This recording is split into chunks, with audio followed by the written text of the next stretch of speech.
Hello and welcome to Web Relates. Today we're looking at the Malicious Compliance subreddit. Our first story is by Ancient Educator. You need to get your priorities straight, now. I'm sending a special shout out to all teachers who are starting the new school year. I was at a training yesterday morning. 24 hours prior, my wife broke her ankle. Pretty badly. Like it had to be reset. I was with her all day that day.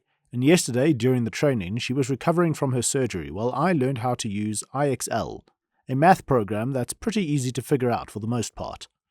The night before the training, my wife and I discussed the financial aspect of missing days.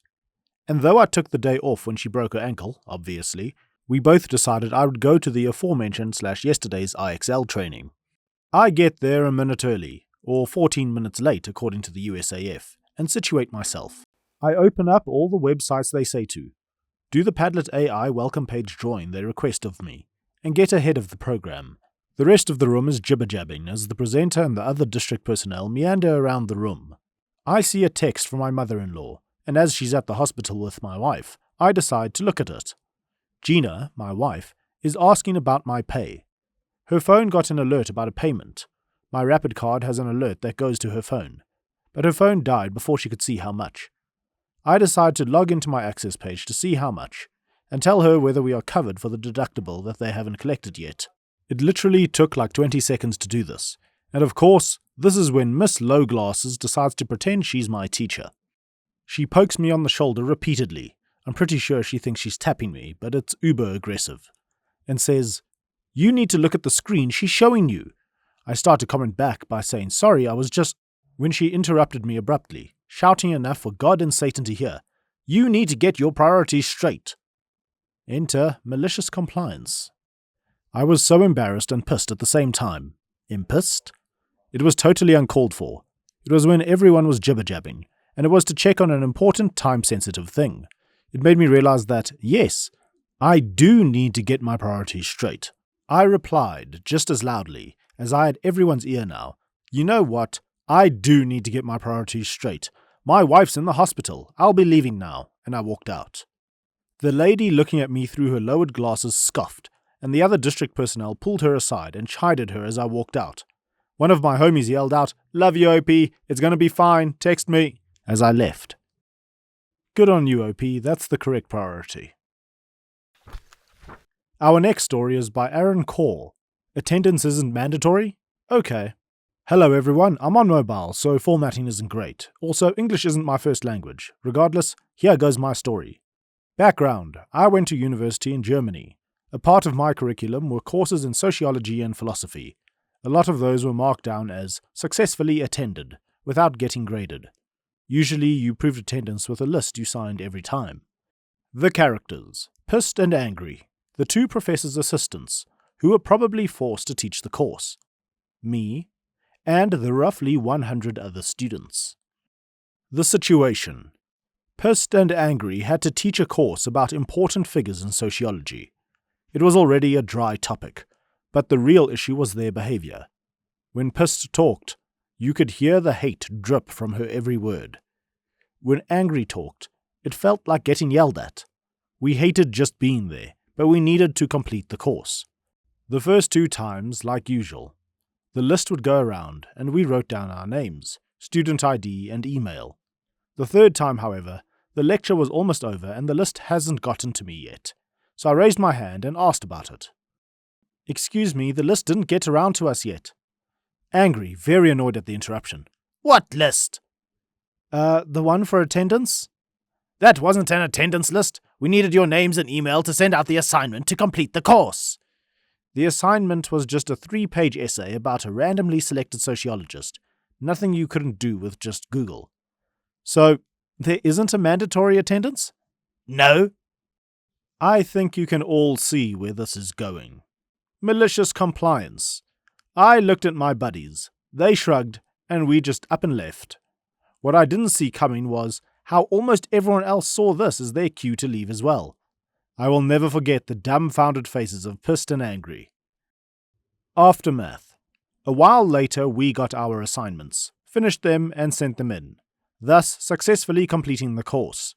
For the rest of the semester, only 3 to 5 students still showed up, so pissed and angry had to teach a practically empty classroom that could fit around 200 people. Edit. A comment reminded me of a detail I forgot to mention.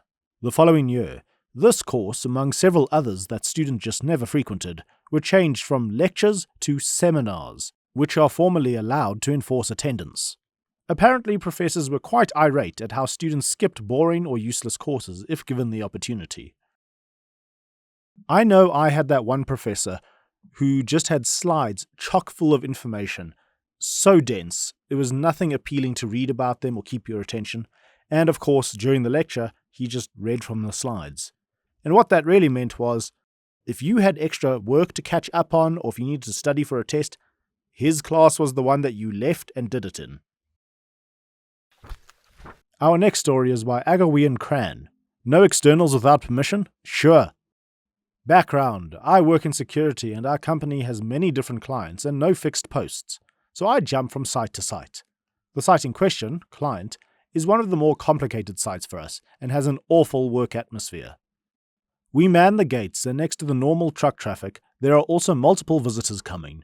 Some of them so often you basically know them by name, and we just open the gate for them, because they are here every day.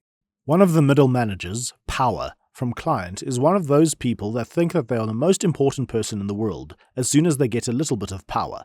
For example, when Power got into middle management. Now the story. Power decided that this way everybody could just come and go in. So we got the new order to not let anyone external in without getting the okay from the person responsible for them. Every external, you say? Okie dokie.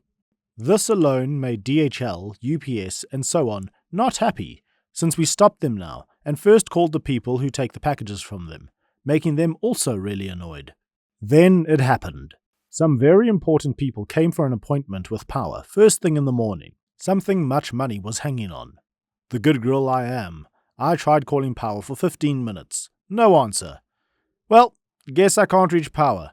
Means I can't let the very important people in. I told them, so sorry.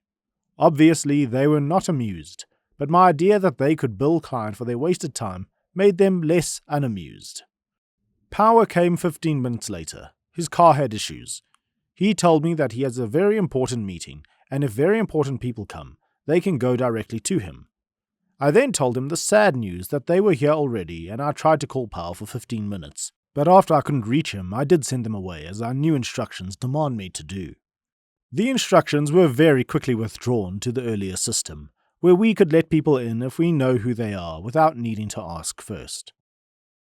Hey, I get it. As far as security goes, it's supposed to be good security to keep tabs on everyone. But yeah, companies usually favor efficiency over such minutiae. Our last story is by KJWeb8. We must get our pictures taken? Okay. I worked in a factory years ago that had what we called the Wall of Shame. It had pictures taken by a professional photographer of all office and floor personnel. As you would expect, the floor personnel were all in dirty factory clothes, office people in dress attire.